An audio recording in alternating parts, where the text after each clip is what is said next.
نعم سيدي الرئيس، السادة الوزراء، زملائي الزميلات النواب، السلام عليكم. أسرة الإعلام، السلام عليكم. الزول في اللون.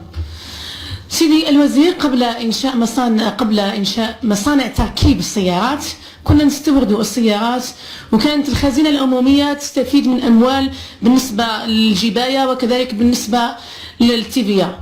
لكن بعد ما انشأنا هذه المصانع اللي هي تركيب وأعطيناهم امتيازات خيالية، أرض، مصانع موجدة، ربطناهم بالكهرباء، عندهم كل الوسائل باش يخدموا وباش يعطيونا حاجة للبلاد، باش يخدموا لنا الشباب تاعنا، باش يجيبوا لنا سيارات اقل سعر. واش نلقاو سيد الوزير؟ نلقاو انه السيارات عاد في الجزائر اغلى من اصلها في البلد الام. يعني السياره اللي تسوى في فرنسا ولا في المانيا البلد المنشئ تاعها، هنا في الجزائر تكون اكثر. انا باغي نفهم فقط سيد الرئيس، سيد الوزير، مش سؤالي وحدي، سؤال 43 مليون مواطن جزائري. حنا هذه الشركات هذو اللي حليناهم تاع تركيب السيارات، حليناهم باش يستفيدوا هما 3 4 5 10 12 عبد هما اللي يستفيدوا، ولا باش يستفيد الجزائر كامل؟ نهار كي حليناهم كان دفتر الشروط سيد الوزير يقول بغي لازم ينشئوا مناولات، شركات المناولات. وين هي شركات المناولات؟ فات 5 سنوات، دفتر الشروط فات لي 5 سنوات، يعني انقضى تاع تركيب السيارات، انقضى لحد الان. كاش ما شفنا شركه مناولات، كاش ما خدموا الشباب تاعنا.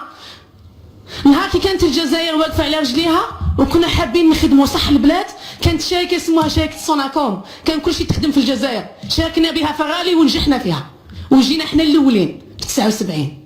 لكن اليوم للاسف الشديد واش رانا نشوفوا سيد الوزير؟ لا شيء.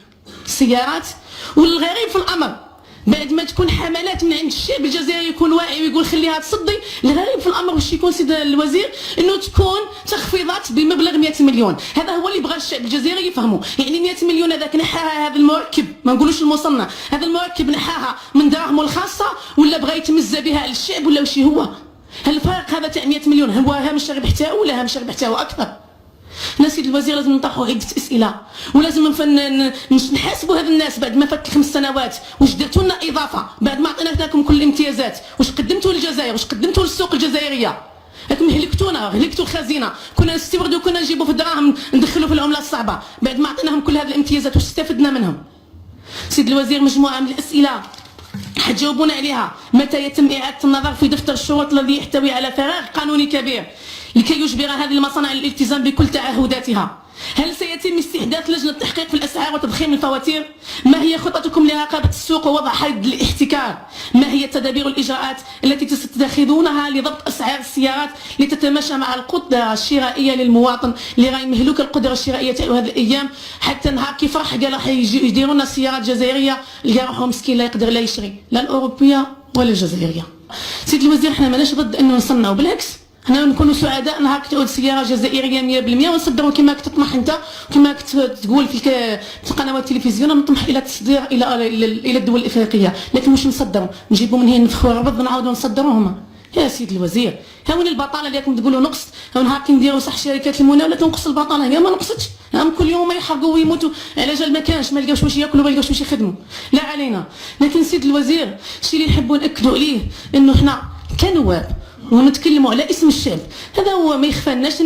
تاع نقولوا مصانع في الصيف ولا ما كانش سيد الوزير، ما كانش حاجه كبيره. اذا كان مصنع ولا اثنين معناها ماشي حنعمموها بنسبه 40%. 40% هذاك واش معناها كل هذا المصانع تاع التركيب كل تعود تخدم. يوم مازالوا يجيبوا الباراشوك من هي، يوم كل شيء يجيبوه من هي، ينفخروهم هنا ربطوا يديهم. المشكل وين؟ زيد السامبول زاد تقسم على زوج. حنا ماناش باغيين نتكلموا برك على باش نصدروا ونكونوا فرحانين بها قاعدين نخدموا، وما نكونوش روطار بزاف لدرجه انه نهار كيخدموا في دوله معينه براءه الاختراع تاع سروال جينز كانت 1814، نجيو اليوم حنا فرحانين نقولوا حنصنعوا اول سروال جينز في الجزائر. وهذه مش اهانه لا ليك ولا ليا ولا لاي واحد، ولكن شي نحبوا نقولوه نتطوروا. راك تقول باغيين نتطوروا على 5 سنين، فات 5 سنين، سما لازم لنا 40 سنه 50 سنه باش نتطوروا، باش نقدروا نديروا صناعه تاع السياره هنا في الجزائر. هكذا يا سيد الوزير، هاو الشعب ويستنى من عندكم، راكم انتم اللي حاكمين الدوله ويستنى من عندكم الكثير. واش تقولوا استنى شحال راح يستنى؟ عطيونا توقيت. اذا قلنا يفوتوا 3 سنين نعطيكم 5 سنين نعطيكم، هاي فات 5 سنين الاولى، واش كاين بعد 5 سنين؟ وانا قلت لك سيد الوزير في سؤالي كان محدد، قلت لك واش هي الاجراءات اللي راح ديروها باش تحاسبوهم، اقل شيء راقبوهم. هل الفوائد هذه اللي راهم يديو فيها كل يا اخي، حنا لازم يطلعوا طبقه تاع 10 و15 عبد على شكرا لزميل النائب اسماعيل زوار. بلايك للفيديو واشتراك بالقناة، فهذا يدعمنا كثيرا.